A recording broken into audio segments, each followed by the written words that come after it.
I want to start off with one of the ideas that seemed like it stood out to me because it seems like the genesis of if somebody hears that title, knows that it's about category creation, I think at least in my mind starts going into like, well, why? And one of the things you get into at the beginning of the book is competing with the same or trying to compete on the better axis, which means you're just opening yourself up to massive competition because you're competing with other people that are doing very similar things. And so your only margin, your only advantage is to do it slightly better, which scales linearly, takes an enormous amount of work, versus competing differently and competing on differentiation. I think it's really powerful. Can you talk about that idea a little bit and why that's so important?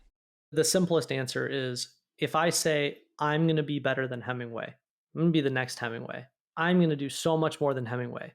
The only thing you're thinking about is that you should remember to go read Hemingway, right? All I'm doing is just reminding you that I am the next best alternative. I'm like Diet Coke. I'm not the real thing, right?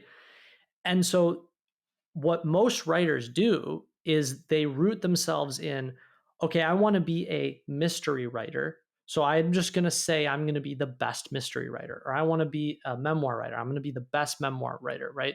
But what they don't realize is they are unconsciously announcing to the world that I'm the same as everyone else, which means you have nothing sticky. You have nothing to hold on to. One of my favorite examples is, I can't say I'm an avid reader of the category, but I think the example is amazing, is romance. So if you come out and you go, I'm a romance writer, right? Well, there's a gazillion romance writers. But the moment you come out and say, I'm a military romance writer, immediately the reader has to make a decision, right? They're like, ooh, do I want to read a love story about, the guy who goes off to war and, leaves his honey at home, and right? It's all focused on military, right? Versus then another writer comes along and goes, I write vampire romance.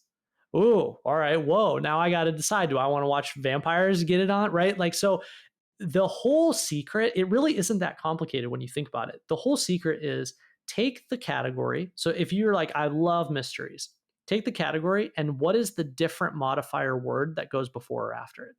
And if you don't have a different modifier word, you are not different. You are under the same illusion as everyone else, which is if I'm good enough, if I am better, then I get the award. And you're not. You're just subjecting yourself to infinite competition.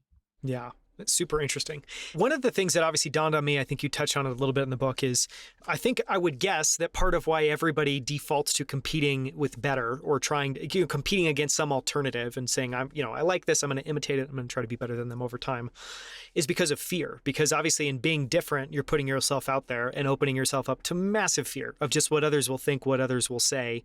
Is that your takeaway of why we're all so afraid? And if not, what is your takeaway of why people are afraid to be different? I mean, I think that, yeah, the deeply psychological reason is, we all say we want to stand out, but really we all just desperately want to fit in. That's the deep psych answer. But I also think that, especially through the entrepreneurial lens, how most people, whether you're a writer, whether you're an entrepreneur, you want to start a business, what you do is you look for where there already are a bunch of people. So you look at an existing category and you go, well, hey, there's tons of money being made in that category. Why don't I go in, do it better, and get my slice? But this fails. It's kind of like pretending that gravity doesn't exist. You're failing to realize that when you step into that category, someone had to create that. Where did that come from, right? It didn't just magically appear. Someone created the category that now has a bunch of abundance floating around in it. Okay, so you walk into the room and you go, I'm better. And everyone looks at you and goes, you didn't invent this party, right? This isn't your house. What are you talking about?